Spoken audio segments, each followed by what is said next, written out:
Hi, my name's Tanner Gerhart, and today I'm going to be talking about Star Wars Episode 6, Return of the Jedi, my favorite movie. This movie is gripping and kept you on the edge of your seat throughout the entire film.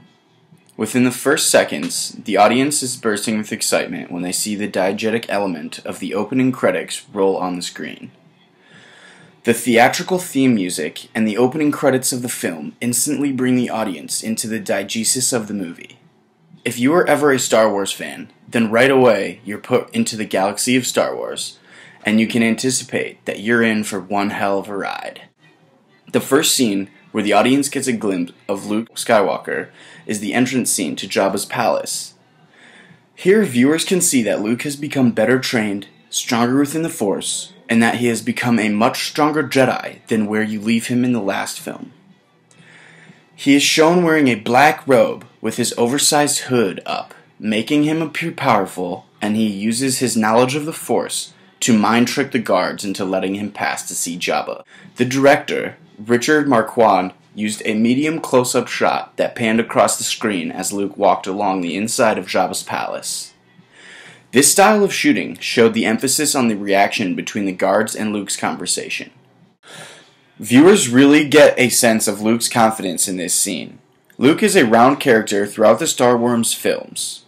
He is first shown as just a young farm boy from Tatooine who gains progressive training and knowledge of the Force throughout the length of the series. Seeing him as being represented as so powerful and more knowledgeable of the Force within this first scene really gives the audience a first glimpse of what is to come, and that there has been a considerable growth of the main character, Luke Skywalker.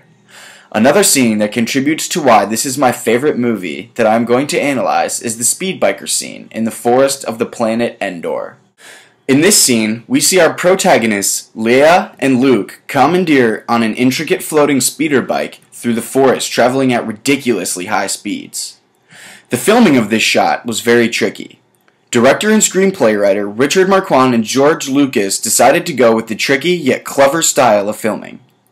They had their cameraman, Garrett Brown, walk through the forest with a Steadicam positioned at chest height, creating a medium shot, ending around the waist. In addition, he added 2 gyroscopes for extra stabilization. At 3/4 frame per second, 1,000 yards of walking only got them 16 seconds of usable VistaVision footage. So carefully, like a sniper, staring down the sights of his scope, Garrett had to walk thousands of feet across the forest with cunning precision. After a day of shooting, they got what they needed and put it all together. After speeding up the slowed down footage 30 times in order to get back to 24 frames per second, they ended up with a shot that made the speeder seem to be traveling at an amazing 120 miles per hour. Lastly, I'll be talking about the final lightsaber duel between Darth Vader and Luke Skywalker. In this scene, we also see the death of both Emperor and Luke's father, Darth Vader. The Emperor tries to persuade Luke into joining the dark side one more time, but when Luke declines his final offer yet again, and the Emperor simply says, "So be it," and uses the powerful Force lightning skill and strikes down Luke.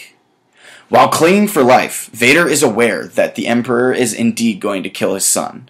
With the only ounce of good left in his Sith body, he picks up the Emperor, sacrificing himself due to the Force lightning, and throws the Emperor down an endless-looking air shaft to his imminent death. Immediately after, the audience gets their only glimpse of the unmasked Vader. Using an extreme close-up shot, viewers get a chance to see the astonishingly damaged-looking Vader.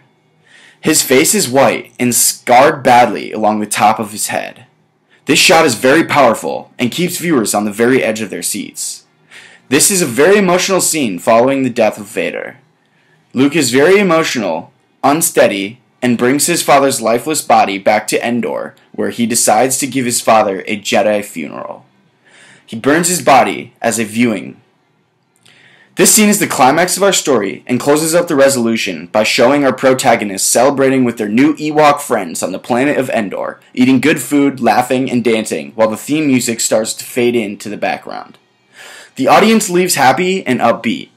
Because of the power and the filming techniques in these scenes, I can call Star Wars Episode 6, Return of the Jedi, my personal favorite movie.